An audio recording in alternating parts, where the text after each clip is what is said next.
तुम्हें और तुम्हारे दोस्तों को बढ़िया से समझा देंगे सारे सवालों के जवाब। तुम बस पूछते जाओ, अपन हाजिर हैं जनाब।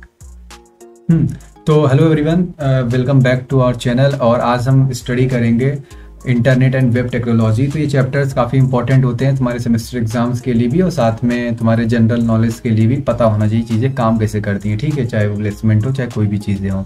तो सबसे पहला जो सवाल आता है, क्वेश्चन आता है कि explain the concept of world wide web, है ना। WW का कॉन्सेप्ट क्या है और साथ में ये इंटरनेट से कैसे अलग है, तो इसको कैसे समझोगे? अरे सुनो दोस्त, ये वर्ल्ड वाइड वेब ना अपना इंटरनेट का एक हिस्सा है। ऐसा समझ ले कि इंटरनेट तो एक बड़ा सा जाल है, दुनिया भर के कंप्यूटरों का नेटवर्क, और वेब उसका एक पार्ट है जहां पे अपन लोग वेबसाइट्स और जानकारी देखते हैं। तो वेब तो जानकारी दिखाने वाला प्लेटफॉर्म है और इंटरनेट तो वो नेटवर्क है जिसपे ये सब चलता है। समझ रहा है तू? बढ़िया। अगर मैं कुछ डिफरेंसेस की बात करूं, जैसे WWW की और साथ में इंटरनेट की, तो क्या क्या डिफरेंसेस बताओगे? देख, सीधी बात है, इंटरनेट तो अपने घरों को जोड़ने वाली सड़क है और वेब उन सड़कों पर जो घर बने वो हैं जहां पर अपन जाकर चीजें देखते हैं। इंटरनेट तो पूरा नेटवर्क है हार्डवेयर और सॉफ्टवेयर का, जिससे कंप्यूटर आपस में जुड़े हैं, और वेब सिर्फ वो पार्ट है जहां पर वेबसाइट्स और जानकारी ढूंढते हैं। वेब तो एक सर्विस है जो इंटरनेट पे चलती है। जैसे व्हाट्सएप है वो अपने फोन पे चलता है, वैसे ही वेब इंटरनेट पे काम करता है। बस इतना ही फर्क है दोनों में। बढ़िया यार। तो क्वेश्चन नंबर 2 की बात करें तो इसमें है, इन्होंने पूछा है कि HTTP प्रोटोकॉल की वर्किंग कैसे डिस्क्राइब की जाएगी और साथ में रिक्वेस्ट और रिस्पॉन्स साइकिल कैसे काम करता है। ओह, ये HTTP प्रोटोकॉल तो इंटरनेट का सिपाही है। समझ रहा है तू? ये ऐसा प्रोटोकॉल है जो वेब पे जानकारी लाने ले जाता है। जब तू अपने फोन या कंप्यूटर से कोई वेबसाइट खोलता है तो तेरा फोन एक रिक्वेस्ट भेजता है सर्वर को, और सर्वर उस जानकारी को वापस भेजता है। ये जो रिक्वेस्ट और वापस आने वाला सिस्टम है ना, इसी को रिक्वेस्ट रिस्पॉन्स साइकिल कहते हैं दोस्त। बड़ा सिंपल फंडा है यार, ऐसे ही काम होता है इंटरनेट पे सब कुछ। बढ़िया यार।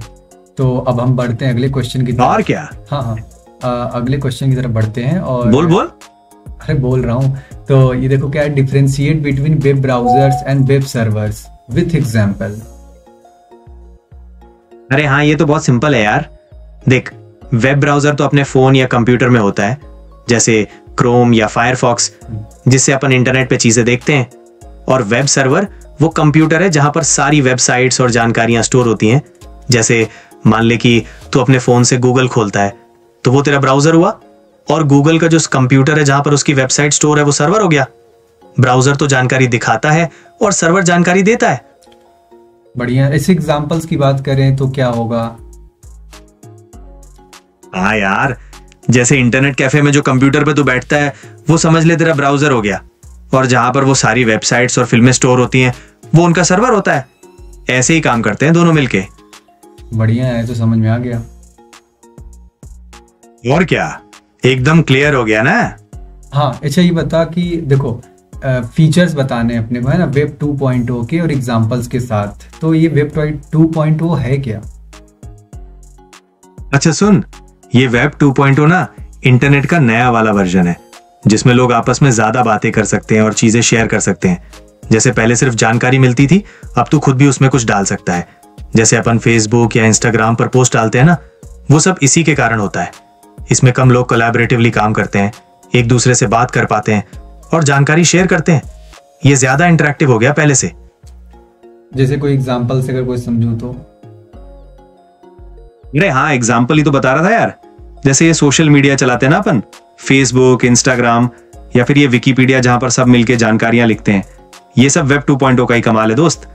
पहले बस वेबसाइट पर पढ़ सकते थे, अब अपन उसमें कुछ डाल भी सकते हैं, अपनी बातें शेयर कर सकते हैं, वीडियोस डाल सकते हैं।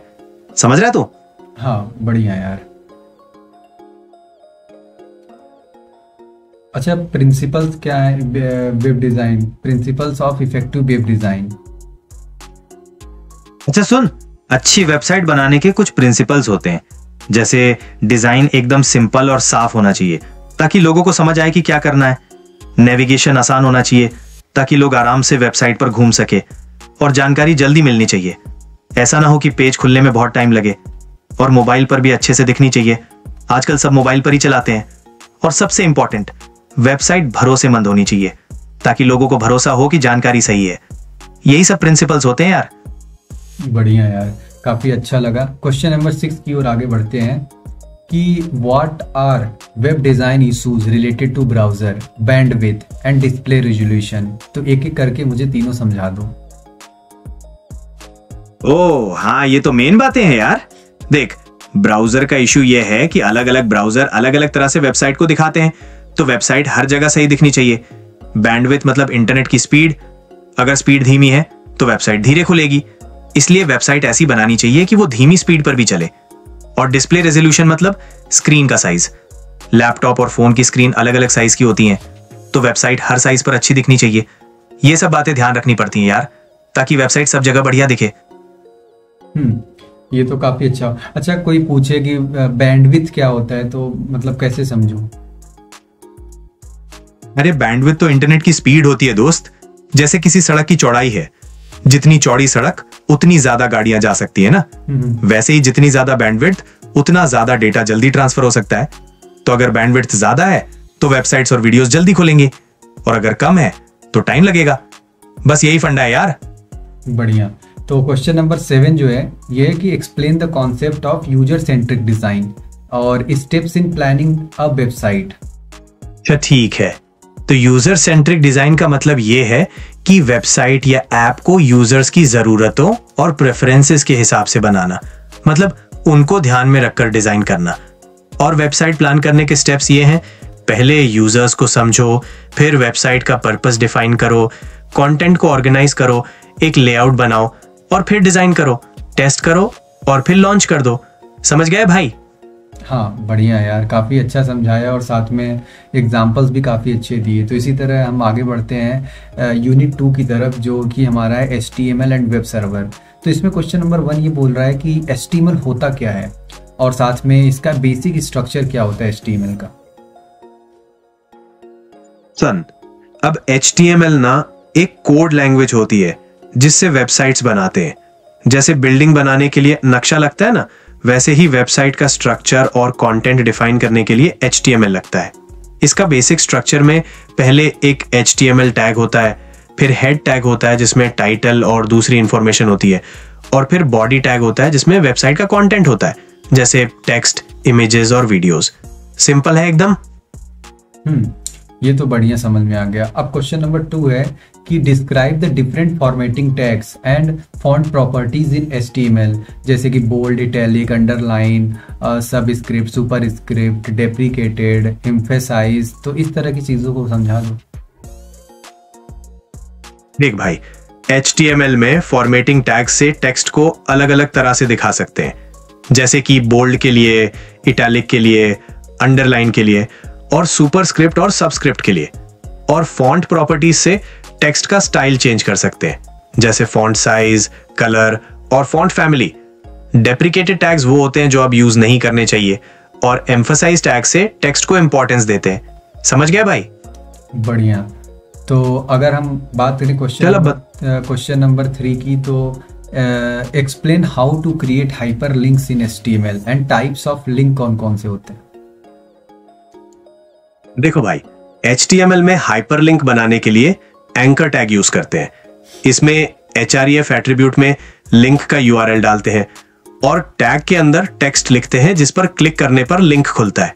टाइप्स ऑफ लिंक्स में एक्सटर्नल लिंक्स होते हैं जो दूसरी वेबसाइट्स पर जाते हैं, इंटरनल लिंक्स होते हैं जो सेम वेबसाइट के अलग अलग पेजेस पर जाते हैं, और मेल टू लिंक्स होते हैं जो ईमेल क्लाइंट ओपन करते हैं। समझ गए भाई? नाइस यार, बढ़िया, मजा आ गया समझ में। काफी अच्छा समझा रहे हो तुम तो। क्वेश्चन नंबर 4 पूछ भाई। हाँ ठीक है, पूछ रहा हूँ। देख क्वेश्चन नंबर 4 है, जल्दी। हाँ पूछ रहा हूँ। What are the list in HTML and explain the types with example. सुन, HTML में लिस्ट से इंफॉर्मेशन को एक ऑर्गेनाइज तरीके से दिखा सकते हैं। 2 मेन टाइप्स हैं, ऑर्डर्ड लिस्ट और अनऑर्डर्ड लिस्ट। ऑर्डर्ड लिस्ट में आइटम्स नंबर से होते हैं, जैसे 1 2 3, और अनऑर्डर्ड लिस्ट में आइटम्स बुलेट से होते हैं। ऑर्डर्ड लिस्ट के लिए OL टैग यूज करते हैं और अनऑर्डर्ड लिस्ट के लिए UL टैग। हर आइटम LI टैग के अंदर होता है। सिंपल एकदम। बढ़िया। अच्छा, इसमें डेफिनेशन लिस्ट भी लिखा है, तो ये क्या है? हाँ, डेफिनेशन लिस्ट भी होती है। इसमें टर्म्स और उनकी डेफिनेशंस को लिस्ट करते हैं। जैसे किसी टर्म को DT टैग से लिखते हैं और उसकी डेफिनेशन को DD टैग से लिखते हैं। पूरा स्ट्रक्चर DL टैग के अंदर होता है। ये ग्लॉसरी या डेफिनेशन लिस्ट बनाने के लिए अच्छा है। समझ गया? समझ गया। बढ़िया एकदम। क्वेश्चन नंबर 5 ये है कि how are tables created in HTML, और बेसिक टैग्स क्या होते हैं, एट्रीब्यूट क्या होते हैं, जैसे table tag, TR tag, TD tag, TH tag, ये सब क्या है? देख यार, HTML में टेबल बनाने के लिए टेबल टैग यूज करते हैं और पूरी टेबल को इसके अंदर रखते हैं। हर रो को बनाने के लिए TR टैग यूज करते हैं और टेबल के सेल्स के लिए TD टैग। अगर टेबल का हेडर बनाना है तो TH टैग यूज करते हैं, जैसे कॉलम नेम्स। एट्रीब्यूट से टेबल की प्रॉपर्टीज चेंज कर सकते हैं, जैसे बॉर्डर, पैडिंग और अलाइनमेंट। समझ गया भाई? और ये कॉल स्पैन और रो स्पैन क्या होता है? देख भाई, कॉल स्पैन और रो स्पैन से सेल्स को कंबाइन कर सकते हैं। कॉल स्पैन से हॉरिजॉन्टल सेल्स को कंबाइन करते हैं और रो स्पैन से वर्टिकल सेल्स को कंबाइन करते हैं। जैसे अगर एक सेल 2 कॉलम्स में फैला हुआ है तो कॉल स्पैन यूज करते हैं, और अगर एक सेल 2 रोज में फैला हुआ है तो रो स्पैन यूज करते हैं। समझ गया? बढ़िया। अच्छा, क्वेश्चन नंबर 6 जो है कि what are forms in HTML, और list common forms, element and their use, जैसे कि form, input, text area, select, option, button, action, ये सारी चीजें। हाँ ठीक है। HTML फॉर्म से यूजर से इनपुट ले सकते हैं, जैसे रजिस्ट्रेशन फॉर्म्स या फीडबैक फॉर्म्स। फॉर्म टैग से फॉर्म स्टार्ट करते हैं और इनपुट टैग से टेक्स्ट फील्ड्स, चेक बॉक्सेस और रेडियो बटन्स बनाते हैं। टेक्स्ट एरिया से बड़े टेक्स्ट इनपुट लेते हैं। सेलेक्ट और ऑप्शन टैग से ड्रॉप डाउन मेन्यूज बनाते हैं। बटन टैग से बटन्स बनाते हैं और एक्शन एट्रीब्यूट से डिफाइन करते हैं कि फॉर्म सबमिट करने पर क्या होगा। समझ गया भाई? बढ़िया यार। तो अब अच्छा, XHTML क्या होता है? क्वेश्चन नंबर 7वां ये है। और XHTML क्या होता है और HTML से ये अलग कैसे है? सुन, XHTML ना HTML का ही एक वर्जन है जो XML के रूल्स को फॉलो करता है। मतलब इसमें स्ट्रिक्टर रूल्स होते हैं, जैसे हर टैग को क्लोज करना और टैग्स को प्रॉपर्ली नेस्ट करना। HTML से अलग इसलिए है क्योंकि ये ज्यादा स्ट्रिक्ट होता है और XML के साथ कंपैटिबल होता है। इससे वेब डॉक्यूमेंट्स को प्रोसेस करना ज्यादा आसान होता है। समझ गया भाई? और अगर मैं बेसिक डिफरेंस की बात करूं तो और क्या होता है? बस सिंपल ये है कि HTML थोड़ा लीनियंट होता है और XHTML XML के रूल्स को फॉलो करता है। मतलब ये ज्यादा स्ट्रिक्ट होता है। इसमें हर टैग को क्लोज करना जरूरी है और टैग्स को प्रॉपर्ली नेस्ट करना पड़ता है। बस यही मेन डिफरेंस है दोनों में। और अच्छा, मेटा टैग से क्या रोल होता है, और जो है कैरेक्टर एंटिटीज इन HTML? मेटा टैग्स ना वेब पेज के बारे में एक्स्ट्रा इंफॉर्मेशन देते हैं, जैसे डिस्क्रिप्शन, कीवर्ड्स और ऑथर। ये सर्च इंजन्स को हेल्प करते हैं। और कैरेक्टर एंटिटीज से स्पेशल कैरेक्टर्स दिखा सकते हैं, जैसे अ कॉपीराइट सिंबल या एम्परसैंड, जो नॉर्मली कीबोर्ड पर नहीं मिलते। ये कोड को सही दिखाने में हेल्प करते हैं। समझ गया भाई? ये तो समझ में आ गया। चलो बढ़ते यूनिट 3 की तरफ, जो कि हमारा CSS, जावास्क्रिप्ट और DHTML है। तो सबसे पहली चीज यही कि CSS क्या होता है और CSS की जरूरत ही क्यों है, इसका बेसिक सिंटैक्स क्या है, तो इसका एग्जांपल से अच्छे समझा दो। देख भाई, CSS ना वेब पेज को स्टाइल करने के काम आता है। मतलब उसका डिजाइन, कलर और लेआउट डिसाइड करता है। HTML सिर्फ कंटेंट बनाता है और CSS उसको प्रेजेंटेबल बनाता है। इसकी जरूरत इसलिए है क्योंकि instead of writing styles again and again, you can reuse them और सेंट्रल कंट्रोल मिलता है। इसका बेसिक सिंटैक्स होता है एक सेलेक्टर जो बताता है किस एलिमेंट को स्टाइल करना है, और फिर कर्ली ब्रेसेस में प्रॉपर्टीज और वैल्यूज। जैसे H1 कर्ली ब्रेसेस में कलर ब्लू लिखा तो H1 का कलर ब्लू हो जाएगा। समझ गया भाई? बढ़िया यार, ये तो समझ में आ गया। अच्छा, डिफरेंट वेज क्या है CSS को अप्लाई करने में? अगर एक HT डॉक्यूमेंट की बात करूं, HTML डॉक्यूमेंट में, तो CSS को किन तरीकों से अप्लाई किया जा सकता है? जैसे जो 3 वे हैं वो तुम बता दो। 3 तरीके हैं। पहला, इनलाइन CSS, मतलब सीधे एलिमेंट के स्टाइल एट्रीब्यूट में लिखना। दूसरा, इंटरनल CSS, मतलब हेड सेक्शन में स्टाइल टैग के अंदर लिखना। और तीसरा, एक्सटर्नल CSS, मतलब एक अलग CSS फाइल बनाना और उसको HTML डॉक्यूमेंट से लिंक करना। ये अलग अलग तरीके हैं जिससे तुम CSS को यूज कर सकते हो। अच्छा, बेटर ऑप्शंस क्या होता है और साथ में इनको कब यूज करना चाहिए, इन तीनों वेज को? देख, बेटर ऑप्शन तो एक्सटर्नल CSS ही है, क्योंकि इससे कोड को मैनेज करना आसान होता है और वेबसाइट की लोडिंग स्पीड भी फास्ट होती है।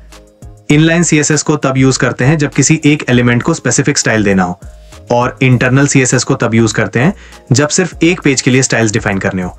लेकिन एक्सटर्नल CSS को प्रेफर करते हैं बड़े प्रोजेक्ट्स में। ये तो समझ में आ गया। तो क्वेश्चन नंबर 3 ये है कि discuss the CSS box model and इसके कंपोनेंट क्या होते हैं, जैसे कि कंटेंट क्या होता है, पैडिंग क्या होता है, बॉर्डर, मार्जिन, ये सब क्या है? देख भाई, CSS बॉक्स मॉडल मालूम है ना? जैसे हर वेब पेज का एलिमेंट एक बॉक्स के जैसे दिखता है, उसके अंदर कंटेंट होता है, फिर पैडिंग होती है, बॉर्डर होता है और फिर मार्जिन। तो जो तेरा कंटेंट है वो मेन एरिया होता है जहां तेरा टेक्स्ट या इमेजेस होते हैं। फिर पैडिंग होती है, वो कंटेंट और बॉर्डर के बीच की जगह होती है, समझ ले कि अंदर थोड़ा गैप रहता है। बॉर्डर फिर वो लाइन होती है जो कंटेंट को घेरती है, और फिर मार्जिन होता है जो बॉर्डर से बाहर की जगह होती है, जो दूसरे एलिमेंट से दूरी बताता है। ये सब मिला के ही एक पूरा बॉक्स बनता है और इसी से वेब पेज का लेआउट डिसाइड होता है। समझ गए ना? ये तो समझ गया मैं। तो सुन, एक उदाहरण से समझते हैं। जैसे मान ले तेरा कोई फोटो है, तो वो फोटो तेरा कंटेंट है, उसके आसपास जो थोड़ी जगह है वो पैडिंग है, फिर उस फोटो के चारों तरफ जो फ्रेम है वो बॉर्डर है, और वो फोटो बाकी पेज से जितनी दूर है वो मार्जिन है। ऐसा हर वेबसाइट के एलिमेंट में होता है। सिंपल है ना? ये तो समझ गया। क्वेश्चन नंबर 4 की ओर आगे बढ़ते हैं हम लोग फटाफट से, जो है describe how JavaScript work as a client side scripting language. तो ये पहली बात तो क्लाइंट साइड स्क्रिप्टिंग लैंग्वेज क्या होता है ये बता देना, फिर ये क्वेश्चन का आंसर दो। अरे सुन भाई, क्लाइंट साइड स्क्रिप्टिंग लैंग्वेज मालूम है ना? जैसे जब तू वेबसाइट खोलता है ना, तो वो कोड सीधे तेरे कंप्यूटर पे ही चलता है, मतलब तेरे ब्राउजर में। तो जो जावास्क्रिप्ट है वो इसी तरह काम करती है। वो वेबसाइट को ज्यादा इंटरेक्टिव बनाती है, जैसे बटन दबाने पर कुछ होना या फॉर्म चेक करना, तो सब तेरे कंप्यूटर पे ही होता है। सर्वर पर कोई लोड नहीं पड़ता। इससे वेबसाइट जल्दी काम करती है और यूजर को अच्छा एक्सपीरियंस मिलता है। समझ गया ना? ये तो समझ गया मैं। बहुत बढ़िया। तो JavaScript client side scripting language है जो तेरे ब्राउजर पे चलती है और वेबसाइट को इंटरेक्टिव बनाती है, जैसे बटन दबाने पे कुछ होना या फॉर्म चेक करना, ये सब वो संभालती है, और इससे वेबसाइट जल्दी काम करती है और यूजर को अच्छा लगता है यूज करने में। बढ़िया है। समझ गए ना पूरा? अगले क्वेश्चन की तरफ बढ़ते हैं कि explain variables, functions and control structures in JavaScript, और इसका कोई एग्जांपल दे दो तो बढ़िया रहेगा। अरे देख भाई, जावास्क्रिप्ट में वेरिएबल्स मालूम है क्या है? जैसे तू कोई वैल्यू स्टोर करता है ना, जैसे कोई नंबर या कोई टेक्स्ट, तो उसके लिए तू वेरिएबल्स यूज करता है। फिर फंक्शंस आते हैं, वो कुछ काम करने के लिए बने कोड होते हैं जिनको तू बार बार यूज कर सकता है। और कंट्रोल स्ट्रक्चर्स क्या हैं? वो तेरे कोड का फ्लो कंट्रोल करते हैं, जैसे इफ एल्स कंडीशन होती है, लूप्स होते हैं। ये सब बताते हैं कि कब कौन सा कोड चलेगा। जैसे मान ले तू एक वेबसाइट बना रहा है जहां लॉगिन करना है, तो तू यूजर नेम और पासवर्ड को स्टोर करने के लिए वेरिएबल्स यूज करेगा। फिर एक फंक्शन बनाएगा जो चेक करेगा कि यूजर नेम और पासवर्ड सही है या नहीं, और फिर एक कंट्रोल स्ट्रक्चर यूज करेगा जैसे इफ एल्स, ये देखने के लिए कि अगर यूजर नेम और पासवर्ड सही है तो उसे लॉगिन करने दो, नहीं तो मैसेज दिखाओ। समझे? ऐसे जावास्क्रिप्ट काम करती है।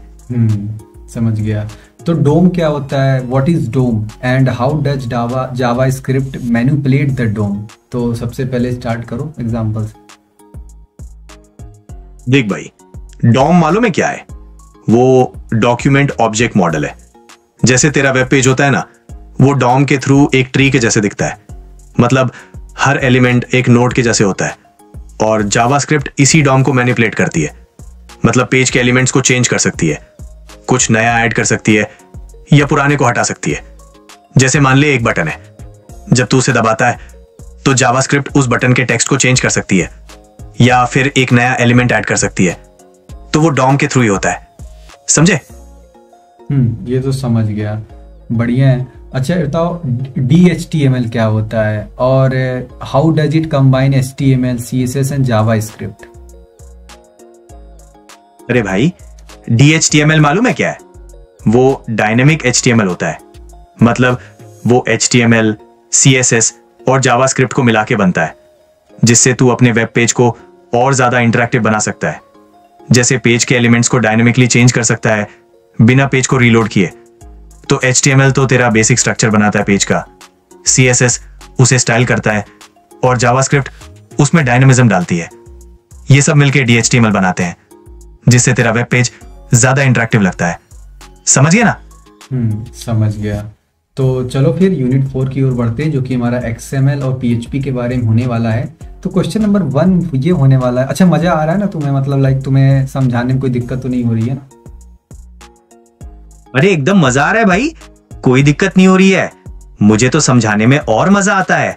तू बस पूछते जा, मैं सब क्लियर कर दूंगा। हाँ ठीक। तो अब यूनिट 4। हाँ स्टार्ट करते हैं। तो यूनिट 4 जो है हमारा, क्वेश्चन नंबर 1 है कि what is XML and explain it's component and uses. तो आप बता दो उसकी सारी चीजें क्या होता है। देख भाई, XML मालूम है ना, वो एक एक्सटेंसिबल मार्कअप लैंग्वेज है। जैसे HTML होता है ना, वैसे ये भी एक तरह का मार्कअप लैंग्वेज है, पर इसमें तू अपने हिसाब से खुद के टैग्स बना सकता है डेटा को स्टोर करने और ट्रांसपोर्ट करने के लिए। तो इसके कंपोनेंट्स क्या हैं? जैसे एलिमेंट्स होते हैं, एट्रीब्यूट्स होते हैं और डेटा होता है। एलिमेंट्स वो टैग्स होते हैं जिनमें तेरा डेटा स्टोर होता है। एट्रीब्यूट्स उन एलिमेंट्स के बारे में एक्स्ट्रा इंफॉर्मेशन देते हैं और डेटा वो एक्चुअल वैल्यू होती है। तो XML को यूज क्यों करते हैं? डेटा को स्टोर और एक्सचेंज करने के लिए, अलग अलग प्लेटफॉर्म्स के बीच में, और वेब पेजेस के कॉन्फ़िगरेशन के लिए भी। आसान है ना? बढ़िया। थोड़ा और एग्जांपल से अगर समझा पाओ तो XML का क्या यूज है और क्यों आया ये, मतलब क्या जरूरत पड़ गई? एक भाई, जैसे मान ले तू किसी दूसरी कंपनी की वेबसाइट से डेटा ले रहा है, तो वो तो लोग अपने तरीके से डेटा स्टोर करते होंगे। तो XML से तू उस डेटा को आसानी से समझ सकता है और अपने वेबसाइट पर यूज कर सकता है। ये एक तरह का यूनिवर्सल फॉर्मेट हो जाता है डेटा को एक्सचेंज करने के लिए। पहले हर कोई अपने तरीके से डेटा स्टोर करता था, तो बड़ी दिक्कत होती थी एक प्लेटफॉर्म का डेटा दूसरे प्लेटफॉर्म पर यूज करने में। तो XML से ये प्रॉब्लम सॉल्व कर दी। अब कोई भी सिस्टम आसानी से XML डेटा को समझ सकता है और यूज कर सकता है। सिंपल है ना? ये तो बढ़िया हो गया। क्वेश्चन नंबर 2 की ओर आगे बढ़ते हैं। एक्सप्लेन DTD यानी document type definition and XML schema, और ये how do they help validate XML documents? देख भाई, DTD और XML स्कीमा मालूम है ना क्या है? ये दोनों XML डॉक्यूमेंट को वैलिडेट करने के लिए यूज होते हैं। मतलब ये चेक करते हैं कि जो तेरा XML डॉक्यूमेंट है वो सही फॉर्मेट में है या नहीं। DTD एक पुराना तरीका है जिसमें तू एलिमेंट्स और एट्रीब्यूट्स के रूल्स बताता है, और XML स्कीमा थोड़ा ज्यादा एडवांस है। वो डेटा टाइप्स और कॉम्प्लेक्स स्ट्रक्चर्स को भी चेक कर सकता है। ये दोनों मिलकर XML डॉक्यूमेंट को वैलिडेट करते हैं ताकि कोई गड़बड़ ना हो और डेटा सही से यूज किया जा सके। क्लियर है ना? जैसे कोई एग्जांपल? बुक भाई, मान ले तू किसी वेबसाइट से डेटा ले रहा है जिसमें प्रोडक्ट्स की लिस्ट है, तो वो XML फॉर्मेट में है। अब तू DTD या XML स्कीमा यूज करके चेक कर सकता है कि उस XML डॉक्यूमेंट में सारे प्रोडक्ट्स की जानकारी सही से है या नहीं, जैसे प्रोडक्ट का नाम, प्राइस वगैरह। अगर कुछ गलत होगा तो वो तुरंत बता देगा।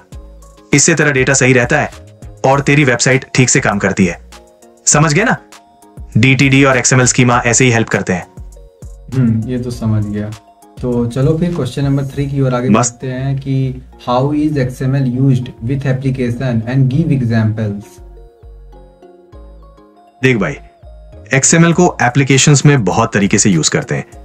जैसे डेटा को एक्सचेंज करने के लिए अलग अलग एप्लीकेशंस के बीच में, मान ले एक एप्लीकेशन से दूसरे एप्लीकेशन में डेटा भेजना है तो XML फॉर्मेट में भेज सकते हैं क्योंकि इसे सब समझ सकते हैं। फिर कॉन्फ़िगरेशन फाइल्स के लिए भी यूज करते हैं, जैसे किसी एप्लीकेशन की सेटिंग्स को स्टोर करने के लिए। और वेब सर्विसेज में तो बहुत यूज होता है डेटा एक्सचेंज करने के लिए। तो कई जगह तो देख सकता है कि XML कितना इंपॉर्टेंट है, जैसे RSS फीड्स में ऑफिस डॉक्यूमेंट्स में, इन सब में XML यूज होता है। समझ गए ना? RSS फीड क्या होता है? RSS फीड्स क्या होते हैं? जैसे कि इसमें था ना XML जो है एप्लीकेशंस कैसे यूज होते हैं, इसमें था एक RSS फीड्स, तो वो कैसे क्या होता है? ये RSS फीड्स पता है क्या है? जैसे तू किसी वेबसाइट पर बार बार जाके नए अपडेट्स चेक करता है, वैसे ही ये RSS फीड्स अपने आप तुझे नई जानकारियां भेज देता है। मतलब तुझे वेबसाइट पर जाने की जरूरत ही नहीं, सारा नया माल तेरे पास अपने आप आ जाता है। एक तरह से न्यूज का सब्सक्रिप्शन समझ ले, जिसमें तुझे अपडेट्स खुद मिल जाते हैं। बढ़िया है यार ये तो। अच्छा ये बता, XSL यानी extensible style language, extensible style sheet language और XSL transformations, how are they used to transform XML documents? अरे देख भाई, ये XSL पता है क्या है? ये एक तरह का ट्रांसफॉर्मर समझ ले। मतलब जो XML डॉक्यूमेंट्स होते हैं ना, उनको ये दूसरे फॉर्मेट में बदल देता है। जैसे मान ले तेरे पास XML में कोई डेटा है और तू चाहता है कि वो वेबसाइट पर अच्छे से दिखे, तो XSL से तू उसे HTML में बदल सकता है या फिर दूसरे फॉर्मेट में भी कर सकता है। ये बताता है कि XML डेटा को कैसे दिखाना है या फिर उसे कैसे प्रोसेस करना है। जैसे तूने XML में अपनी सारी किताबों की लिस्ट बनाई और XSL से उसे एक बढ़िया टेबल में दिखा दिया। यही इसका काम है भाई। बढ़िया है। Introduce PHP and its basic syntax with examples. अरे सुन भाई, PHP पता है क्या है? जैसे तू वेबसाइट बनाता है ना, तो उसमें ये PHP काम आती है। मतलब ये एक तरह की लैंग्वेज है जिससे तू वेबसाइट के अंदर चीजें कंट्रोल कर सकता है, जैसे लॉगिन सिस्टम या डेटाबेस से कनेक्ट करना। और इसको लिखने का तरीका भी बड़ा आसान है। बस तू ऐसे टैग्स लगाता है, PHP लिखकर शुरू करता है और से खत्म करता है। इनके बीच में अपना कोड लिख दे। जैसे तुझे कुछ प्रिंट कराना है तो तू लिखेगा एको और फिर जो भी तेरा मैसेज है, जैसे एको नमस्ते भाई, और बस स्क्रीन पर दिख जाएगा। है ना एकदम आसान। बढ़िया। अच्छा ये इसमें लिखा है PHP जो सर्वर साइड स्क्रिप्टिंग लैंग्वेज, इसका मतलब क्या है? अरे भाई, सर्वर साइड स्क्रिप्टिंग मतलब ये होता है कि जो PHP का कोड है ना, वो अपने कंप्यूटर पर नहीं चलता बल्कि वेबसाइट के सर्वर पर चलता है। जैसे तूने कोई फॉर्म भरा तो ये PHP कोड पहले सर्वर पर प्रोसेस होता है, फिर जो रिजल्ट आता है वो तुझे दिखाई देता है। इससे क्या होता है कि तेरी वेबसाइट ज्यादा सिक्योर रहती है और ज्यादा पावरफुल फीचर्स भी यूज कर सकते हैं, जैसे डेटाबेस से काम करना या यूजर के हिसाब से चीजें दिखाना। समझ गया ना कि सारा काम सर्वर पर होता है। समझ गया। क्वेश्चन नंबर 6 ये है, explain decision making and looping in PHP with examples. अरे भाई, डिसीजन मेकिंग और लूपिंग तो बड़े काम की चीजें हैं PHP में। डिसीजन मेकिंग का मतलब ये होता है कि तू अपने कोड को ऐसे कंट्रोल कर सकता है कि वो अलग अलग कंडीशन में अलग अलग काम करे। जैसे तूने ये चेक किया कि यूजर ने सही पासवर्ड डाला है कि नहीं। अगर सही डाला है तो उसे लॉगिन कर दे, वरना मैसेज दिखा दे। और लूपिंग का मतलब ये है कि तू एक ही काम को बार बार कर सकता है। जैसे तुझे 1 से 100 तक गिनती प्रिंट करनी है तो तू एक लूप चला सकता है और वो अपने आप सारी गिनती प्रिंट कर देगा। इससे तेरा काम आसान हो जाता है। जैसे तू एक लूप से सारे नंबर्स प्रिंट कर सकता है या फिर इफ एल्स कंडीशन लगाकर ये तय कर सकता है कि कौन सा काम कब करना है। ये दोनों चीजें बहुत जरूरी होती हैं और तेरे कोड को स्मार्ट बनाती हैं। समझ गया ना? समझ गया। तो उसके बाद अगर हम इसमें डिस्कशन करें कि how does PHP handle forms and process form data. अरे यार, ये फॉर्म हैंडलिंग तो PHP में बहुत आसान है। जब तू कोई फॉर्म बनाता है ना HTML में, तो उसमें PHP का यूज करके तू उस फॉर्म के डेटा को कलेक्ट कर सकता है, फिर उसे प्रोसेस कर सकता है। जैसे किसी ने फॉर्म भरकर सबमिट किया तो PHP उस डेटा को लेता है और तू उसे सेव कर सकता है या फिर जो भी करना है वो कर सकता है। जैसे तूने रजिस्ट्रेशन फॉर्म बनाया और यूजर ने अपनी डिटेल्स डाली तो PHP उस डेटा को लेकर अपने डेटाबेस में सेव कर लेगा। इसमें कुछ मेथड्स होते हैं जैसे गेट और पोस्ट, जो डेटा को हैंडल करने में मदद करते हैं। समझ गया ना भाई, ये कितना जरूरी काम है? ये तो मैं समझ गया। फिर अगर मैं अगले, अच्छा लगा? हाँ ठीक है। तो यूनिट 5 की ओर बढ़ते हैं, PHP और MySQL। तो बेसिक कमांड्स क्या हैं PHP के और कैसे कनेक्ट कर सकते हैं MySQL के डेटाबेस को? अरे हाँ यार, PHP और MySQL तो बड़े पक्के दोस्त हैं यार। देख, PHP से तू डेटाबेस से कनेक्ट कर सकता है और डेटा को मैनेज कर सकता है। इसके लिए कुछ बेसिक कमांड्स होते हैं, जैसे MySQL कनेक्ट जिसे तू डेटाबेस से कनेक्ट करता है, MySQL_selectdb जिसे तू डेटाबेस को सिलेक्ट करता है, और MySQL_query जिसे तू कमांड्स भेजता है जैसे इंसर्ट, अपडेट या डिलीट। और कनेक्ट करने के लिए तुझे डेटाबेस का host name, user name, password और डेटाबेस का नाम पता होना चाहिए। बस ये सब डालकर तू आराम से कनेक्ट कर सकता है और डेटा के साथ काम कर सकता है। बढ़िया। तो how do you create and select database in MySQL using PHP? देख दोस्त, PHP यूज करके MySQL में डेटाबेस बनाने के लिए सबसे पहले तो तुझे MySQL सर्वर से कनेक्ट करना पड़ेगा। इसके लिए तू MySQL_connect फंक्शन यूज कर सकता है। फिर MySQL_query फंक्शन यूज करके एक क्रिएट डेटाबेस क्वेरी चला सकता है डेटाबेस बनाने के लिए। और फिर MySQL_selectdb फंक्शन यूज करके उस डेटाबेस को सेलेक्ट कर सकता है ताकि तू उसमें काम कर सके। सिंपल है ना? ये तो बढ़िया है यार। अच्छा, तो describe how to create a table and insert data it using PHP and MySQL। ठीक है दोस्त, टेबल बनाने के लिए तुझे MySQL_query फंक्शन यूज करके एक क्रिएट टेबल क्वेरी चलानी पड़ेगी जिसमें तू कॉलम के नाम और उनके टाइप डिफाइन करेगा। और डेटा इंसर्ट करने के लिए फिर से MySQL_query यूज करके एक इंसर्ट इनटू क्वेरी चलाएगा जिसमें तू डेटाबेस में जो वैल्यू एंटर करना चाहता है वो देगा। आसान है ना भाई? ये तो आसान लगा यार। क्वेश्चन नंबर 4 है कि how do you alter a table in MySQL using PHP? इसी टेबल को ऑल्टर करने के लिए PHP यूज करके तू MySQL_query फंक्शन यूज करेगा और एक ऑल्टर टेबल क्वेरी चलाएगा। इस क्वेरी में तू बताएगा कि तुझे टेबल में क्या ऐड करना है, जैसे कोई कॉलम ऐड करना है या किसी कॉलम का डेटा टाइप चेंज करना है या कॉलम को डिलीट करना है। यह भी काफी आसान है। Explain how to perform queries to retrieve and delete data using PHP in MySQL। Okay देख, डेटा को रिट्रीव करने के लिए तू MySQL_query यूज करके एक सेलेक्ट क्वेरी चलाएगा। फिर तू MySQL_fetch associate जैसे फंक्शन यूज करके रिजल्ट्स को फेच कर सकता है और डेटा को देख सकता है। और डेटा को डिलीट करने के लिए तू फिर से MySQL_query यूज करके एक डिलीट क्वेरी चलाएगा जिससे तू स्पेसिफिक डेटा को टेबल से हटा सकता है। समझ गया ना दोस्त? समझ गया। तो PHP MyAdmin क्या होता है और how it is used for database management?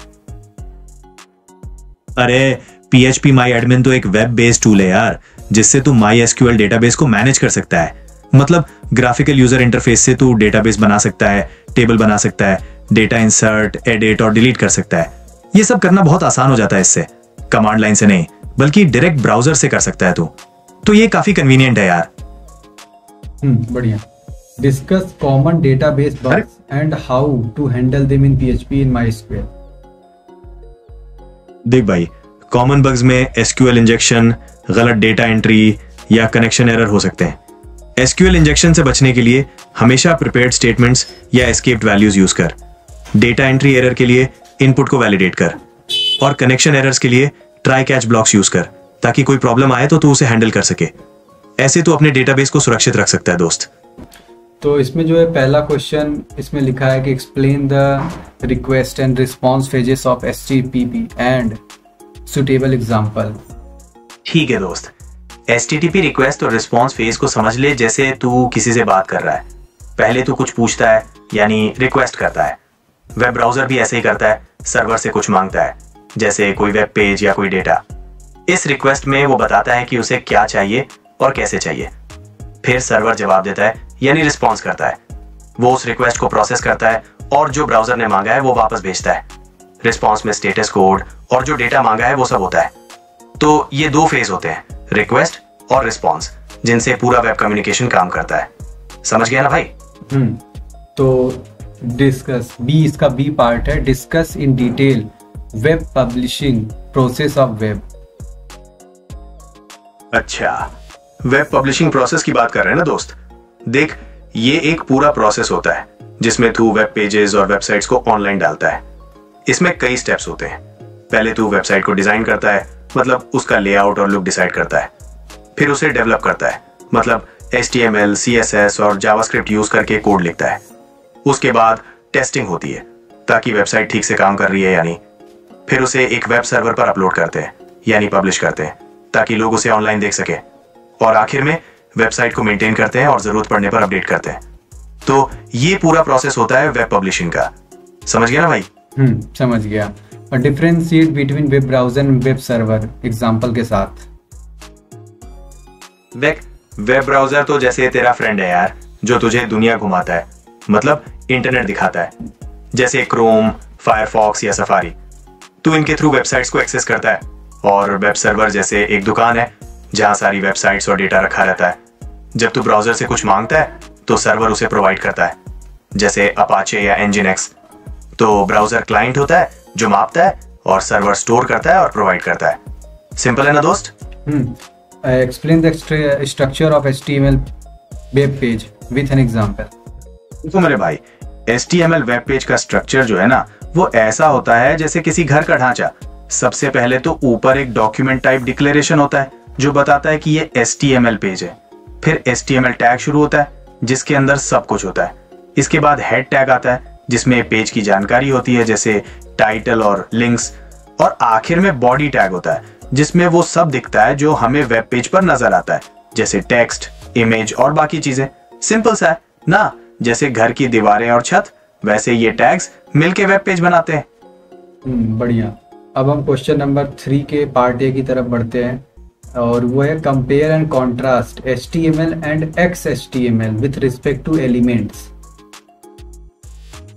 अच्छा, HTML और XHTML के एलिमेंट्स में क्या फर्क है, ये जानना चाहते हो? तो सुन भाई, HTML में थोड़ा छूट रहती है, जैसे टैग्स को तुम कैपिटल या स्मॉल लेटर्स में लिख सकते हो और कुछ टैग्स बंद करना जरूरी नहीं होता।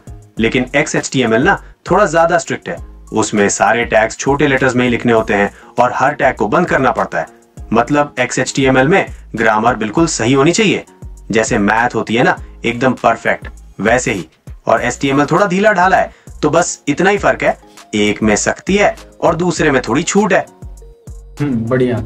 एंड इसका पार्ट भी है जो है how to create and make use of beans in JSP pages and explain with suitable example. देख भाई, JSP पेज में बीन्स का यूज करने के लिए ना पहले तो तुम्हें एक जावा क्लास बनानी पड़ती है, वो ही तुम्हारा बीन होता है। फिर JSP पेज में तुम यूज बीन टैग का इस्तेमाल करके उस बीन को डिक्लेयर करते हो और फिर उसके अलग अलग प्रॉपर्टीज को सेट या गेट करने के लिए सेट प्रॉपर्टी या गेट प्रॉपर्टी टैग्स का यूज करते हो। जैसे मान लो तुमने एक यूजर नाम का बीन बनाया और उसमें यूजर नेम और पासवर्ड की प्रॉपर्टीज हैं, तो तुम JSP पेज में उन वैल्यूज को सेट कर सकते हो और फिर उनको डिस्प्ले भी कर सकते हो। ये सब बिना ज्यादा जावा कोड लिखे कर जाता है। तो बीन्स इसी में मदद करते हैं, चीजों को आसान बनाने के लिए और कोड को साफ सुथरा रखने के लिए। बढ़िया। अब अगला क्वेश्चन है कि डिस्क्राइब इन डिटेल। थैंक्स मेरे भाई। हाँ सुनो, डिस्क्राइब। ओके भाई, बोलो। Describe in detail the role of client side and server side scripting with JavaScript. सुन भाई, क्लाइंट साइड स्क्रिप्टिंग जो होती है ना, वो सीधे यूजर के ब्राउजर में चलती है। इससे वेबसाइट तुरंत रिस्पॉन्स देती है, जैसे फॉर्म वैलिडेशन वगैरह। मतलब पेज को बार बार रीलोड करने की जरूरत नहीं पड़ती। और सर्वर साइड स्क्रिप्टिंग जो होती है वो सर्वर पे चलती है, जैसे डेटाबेस हैंडलिंग, यूजर ऑथेंटिकेशन वगैरह। इससे वेबसाइट के पीछे का काम होता है, जैसे यूजर लॉगिन कर रहा है या अपना डेटा सेव कर रहा है। जावास्क्रिप्ट आजकल दोनों जगह यूज होती है। क्लाइंट साइड में तो बहुत ही पॉपुलर है, पर सर्वर साइड में भी Node.js के आने से खूब यूज हो रही है। तो क्लाइंट साइड से यूजर एक्सपीरियंस बढ़िया होता है और सर्वर साइड से पीछे का काम मजबूत होता है। समझ गए? समझ गया। और ये बताओ कि चल भाई। Differentiate between DOM and SAX parser in Java. DOM और SAX पार्सर में क्या फर्क है ना? तो सुन भाई, DOM पार्सर क्या करता है कि पूरे XML फाइल को पहले मेमोरी में लोड कर लेता है और उसका एक ट्री लाइक स्ट्रक्चर बना देता है। इससे तुम किसी भी हिस्से को एक्सेस या मॉडिफाई कर सकते हो, पर मेमोरी ज्यादा यूज होती है। और SAX पार्सर जो है वो फाइल को लाइन बाय लाइन पढ़ता है और इवेंट्स के जरिए बताता रहता है कि क्या क्या मिल रहा है। इसमें मेमोरी कम यूज होती है, पर तुम रैंडमली डेटा को एक्सेस नहीं कर सकते, बस सीक्वेंशियली होता है। तो DOM बड़े फाइल्स के लिए अच्छा नहीं है, पर ज्यादा फ्लेक्सिबल है, और SAX छोटे फाइल्स के लिए सही है। बढ़िया। What are cascading style sheets and how they are loaded with an example? Cascading style sheets क्या होती है ना? तो ये ऐसी शीट्स होती है जिनसे तुम वेब पेज का स्टाइल डिसाइड करते हो, मतलब पेज कैसा दिखेगा, कलर्स, फॉन्ट्स, लेआउट वगैरह। ये शीट्स 3 तरीके से लोड होती हैं: इनलाइन, इंटरनल और एक्सटर्नल। इनलाइन में सीधे HTML टैग में स्टाइल डाल देते हैं, इंटरनल में हेड सेक्शन में स्टाइल टैग यूज करते हैं, और एक्सटर्नल में एक अलग CSS फाइल बनाकर उसको लिंक कर देते हैं। जैसे मान लो तुमने एक एक्सटर्नल फाइल बनाई जिसमें लिखा है कि पैराग्राफ का कलर नीला होगा, फिर उसको अपने HTML पेज से लिंक कर दिया। बढ़िया। And how are cookies is used for the session tracking and GSP? Cookies क्या करती है ना कि वो यूजर की जानकारी को स्टोर करती है छोटे छोटे फाइल्स बनाकर, और JSP पेजेस में सेशन ट्रैकिंग के लिए इनका यूज होता है। जब कोई यूजर वेबसाइट पर आता है तो सर्वर उसको एक यूनिक कुकी देता है जिसमें उसके सेशन की जानकारी रहती है। फिर जब वो यूजर वेबसाइट पर आगे ब्राउज करता है तो हर रिक्वेस्ट के साथ ये कुकी सर्वर को भेजता है, जिससे सर्वर को पता चल जाता है कि ये वो यूजर है और वो उसके हिसाब से डेटा दिखाता है। तो इस तरह से कुकीज सेशन को ट्रैक करने में मदद करती हैं और यूजर का एक्सपीरियंस बेहतर बनाती हैं। समझे? बढ़िया। और अगर हम बात करें कि कॉन्सेप्ट, अरे थैंक्स भाई, concept of object oriented programming with PHP, तो इसमें क्या क्या आती चीजें?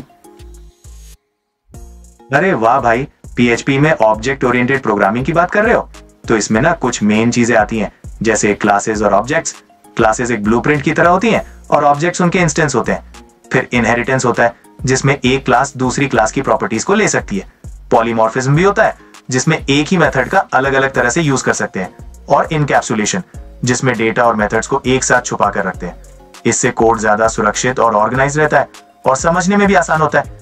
जैसे रियल लाइफ में चीजें काम करती है ना, वैसे ही इसमें होता है। बढ़िया। क्वेश्चन नंबर 7 की बात करें, explain database connectivity in PHP with reference to MySQL। PHP में डेटाबेस कनेक्टिविटी के लिए ना MySQLi या PDO का यूज करते हैं। MySQLi तो खास तौर से MySQL के लिए बना है। इसमें तुम कनेक्ट करते हो, क्वेरी चलाते हो और रिजल्ट्स को फेच करते हो। जैसे तुम्हें कोई डेटा निकालना है या अपडेट करना है तो पहले कनेक्शन बनाओगे, फिर अपनी क्वेरी चलाओगे और जो रिजल्ट आएगा उसको यूज कर लोगे। PDO थोड़ा ज्यादा फ्लेक्सिबल है, उससे तुम कई तरह के डेटाबेस कनेक्ट कर सकते हो। तो कुल मिलाकर PHP डेटाबेस से बात करने के लिए मजबूत तरीके देता है और काम आसान कर देता है। समझे? बढ़िया।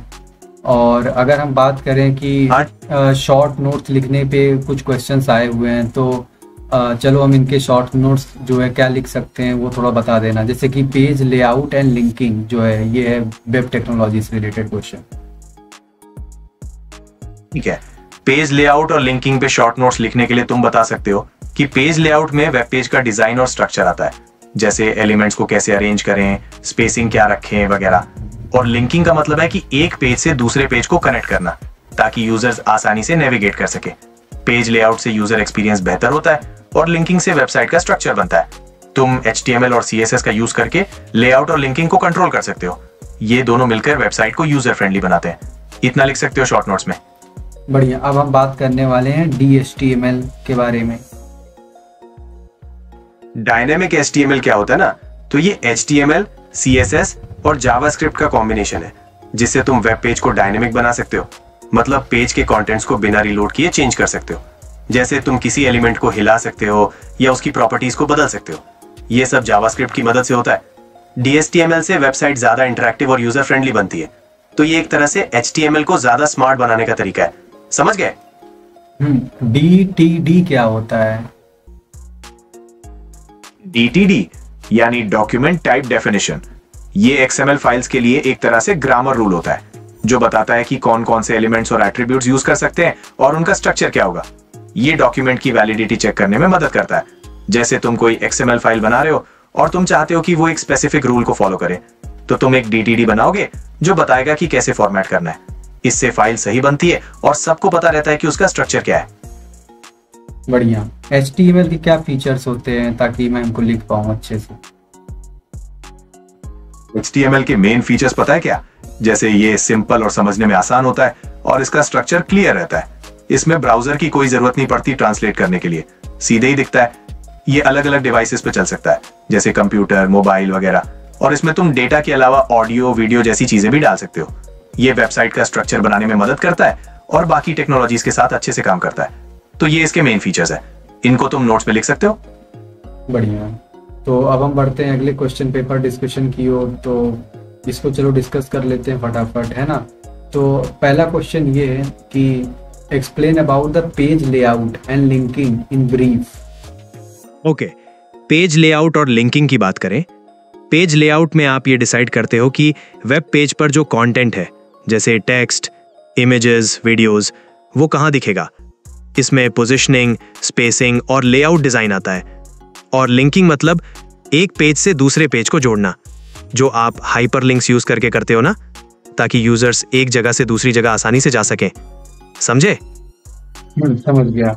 And what is HTTP and इसकी यूटिलिटी क्या है और वेरियस मेथड्स क्या यूज्ड बाय HTTP?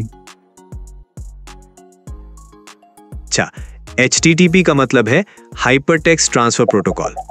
ये वेब ब्राउजर और सर्वर के बीच बातचीत करने का तरीका है। जब आप कोई वेबसाइट खोलते हो ना, तो वो HTTP के थ्रू ही होती है। और जो मेथड्स यूज होते हैं जैसे गेट और पोस्ट, वो अलग अलग काम करते हैं। Gate request web page data मांगने के लिए यूज होता है और पोस्ट रिक्वेस्ट जैसे कि फॉर्म डेटा सबमिट करने के लिए। होता है ना क्लियर? क्वेश्चन नंबर आगे बढ़ते हैं। बिल्कुल। Explain various type of list and that can be created in HTML, example के साथ। ठीक है, HTML में आप कई तरह की लिस्ट बना सकते हो। एक होती है ऑर्डर्ड लिस्ट, जिसमें नंबर्स या लेटर्स के साथ आइटम्स होते हैं, जैसे कि आप कोई स्टेप्स बता रहे हो, जैसे 1 2 3 या ABC, आइटम 1, आइटम 2, ऐसे। और एक होती है अनऑर्डर्ड लिस्ट, जिसमें बुलेट पॉइंट्स यूज होते हैं, जैसे बुलेट पॉइंट 1, बुलेट पॉइंट 2, ऐसे। और तीसरी होती है डिस्क्रिप्शन लिस्ट, जिसमें आप एक टर्म की डिस्क्रिप्शन देते हो, जैसे DT टर्म और DD डिस्क्रिप्शन। समझे? इनके एग्जांपल्स के साथ। बढ़िया। अब हम अगले क्वेश्चन की ओर बढ़ते हैं कि रेडियो बटन्स क्या होते हैं, check boxes object in JavaScript. JavaScript में रेडियो बटन्स और चेक बॉक्सेस ना, वो इनपुट एलिमेंट्स होते हैं। रेडियो बटन्स में आप कई ऑप्शंस में से सिर्फ एक ही सिलेक्ट कर सकते हो, जैसे मेल या फीमेल। और चेक बॉक्सेस में आप एक से ज्यादा ऑप्शन सिलेक्ट कर सकते हो, जैसे आपकी पसंद की हॉबीज। और जावास्क्रिप्ट में ये दोनों ऑब्जेक्ट्स होते हैं, जिनको आप कोड करके कंट्रोल कर सकते हो। समझे? बढ़िया। अच्छा, CSS के क्या एडवांटेजेस हैं? CSS मतलब कैस्केडिंग स्टाइल शीट्स। इसके बड़े फायदे हैं, जैसे आप वेबसाइट की स्टाइलिंग को HTML से अलग रख सकते हो, जिससे कोड ऑर्गेनाइज रहता है। एक ही CSS फाइल से आप पूरी वेबसाइट का लुक चेंज कर सकते हो। इससे आपकी वेबसाइट जल्दी लोड होती है और यूजर एक्सपीरियंस भी बढ़ता है। स्टाइलिंग कंट्रोल करने का बहुत फ्लेक्सिबिलिटी मिलती है। समझे? XML क्या होता है, उसके एट्रीब्यूट्स क्या होते हैं और लूप स्टेटमेंट क्या होता है PHP में? XML मतलब एक्सटेंसिबल मार्कअप लैंग्वेज। ये डेटा स्टोर और ट्रांसपोर्ट करने के लिए यूज होता है। XML अंदर डेटा टैग्स के फॉर्मेट में होता है और एट्रीब्यूट्स टैग्स के बारे में एक्स्ट्रा इंफॉर्मेशन देते हैं, जैसे एक एलिमेंट का नाम या कोई प्रॉपर्टी। PHP में लूप स्टेटमेंट्स होते हैं, जैसे फॉर, वाइल और फॉर ईच। ये कोड को रिपीट करने के लिए यूज होते हैं। फॉर लूप तब यूज होता है जब आपको पता होता है कि कितनी बार लूप चलाना है। वाइल लूप तब चलता है जब तक ये कंडीशन ट्रू रहती है। और फॉर ईच लूप एरेज के एलिमेंट्स को इटरेट करने के लिए यूज होता है। क्लियर है? बढ़िया। और अब हम आगे बढ़ते हैं कि फाइल क्या होता है and how file is created in PHP। File का मतलब बेसिकली एक जगह है जहां आप डेटा स्टोर करते हो, जैसे टेक्स्ट, इमेजेस या वीडियोस। PHP में फाइल्स क्रिएट करने के लिए आप ओपन फंक्शन यूज करते हो। ये फंक्शन फाइल को ओपन करता है और एक पॉइंटर रिटर्न करता है। फिर आप फ्राइट फंक्शन यूज करके डेटा लिख सकते हो और काम खत्म होने पर फाइल क्लोज से फाइल को बंद कर देते हो। सिंपल है ना? बढ़िया है। अब हम चलते हैं कि फॉर्म्स क्या होते हैं एंड डिफरेंट फॉर्म्स फील्ड क्या होते हैं। फॉर्म्स मतलब जैसे आप ऑनलाइन पर कोई इंफॉर्मेशन एंटर करते हो ना, वो फॉर्म के थ्रू ही करते हो। अलग अलग फॉर्म फील्ड्स होते हैं, जैसे टेक्स्ट फील्ड्स टाइप करने के लिए, चेक बॉक्सेस, रेडियो बटन्स और drop down menus option select करने के लिए। ये सारे एलिमेंट्स यूजर से डेटा कलेक्ट करते हैं। समझ में आया? सेशंस और कुकीज में क्या डिफरेंस होता है? अगर हम कुछ 6-7 पॉइंटर्स की बात करें तो क्या होंगे डिफरेंस? सेशन और कुकीज में काफी फर्क है। कुकीज क्लाइंट साइड स्टोर होती हैं, मतलब यूजर के ब्राउजर पे, और सेशंस सर्वर साइड स्टोर होते हैं। कुकीज डेटा को छोटे अमाउंट में स्टोर करती हैं, जबकि सेशंस ज्यादा डेटा स्टोर कर सकते हैं। कुकीज जनरली लंबे समय के लिए स्टोर होती हैं, जबकि सेशंस यूजर के सेशन के लिए ही रहते हैं। कुकीज सिंपल डेटा स्टोर करने के लिए यूज होती हैं, जैसे यूजर की प्रेफरेंसेस, और सेशंस मोर सिक्योर इंफॉर्मेशन, जैसे यूजर की लॉगिन डिटेल्स स्टोर करने के लिए यूज होते हैं। कुकीज को क्लाइंट साइड से मॉडिफाई किया जा सकता है, लेकिन सेशंस को सर्वर से ही। कुकीज को सर्वर से एक्सेस नहीं किया जा सकता, सेशंस को किया जा सकता है। कुकीज को सर्वर साइड से मैनेज नहीं किया जा सकता और सेशंस को किया जा सकता है। समझे? काफी अच्छे डिफरेंस बता दिए है तुमने, ज्यादा ही बता दिए। शुक्रिया, बस इसी तरह मदद करने की कोशिश कर रहा हूं। कुछ और सवाल है तो पूछो। हाँ, वेब डिजाइन इश्यूज क्या होते हैं? इस पे शॉर्ट नोट्स लिखने के लिए आया हुआ है, तो कैसे लिखूं? वेब डिजाइन इश्यूज में काफी चीजें आती हैं, जैसे वेबसाइट का लोड टाइम ज्यादा हो सकता है, जिससे यूजर वेट करना नहीं पसंद करते। नेविगेशंस कॉम्प्लिकेटेड हो सकती हैं, जिससे यूजर्स को घूमने में दिक्कत होती है। डिजाइन फोन जैसे छोटे स्क्रीन पर सही से नहीं दिखता, जिसको रिस्पॉन्सिवनेस कहते हैं। वेबसाइट एक्सेसिबिलिटी में इश्यूज हो सकते हैं, मतलब स्पेशली दिव्यांग लोगों को यूज करने में मुश्किल होती है। और डेटा सिक्योरिटी एक बहुत बड़ा इशू है। ये कुछ मेन इश्यूज हैं जिन पर ध्यान देना चाहिए। और डॉक्यूमेंट ऑब्जेक्ट मॉडल क्या होता है, डोम? डॉक्यूमेंट ऑब्जेक्ट मॉडल मतलब एक ट्री स्ट्रक्चर है जो वेब पेज को रिप्रेजेंट करता है।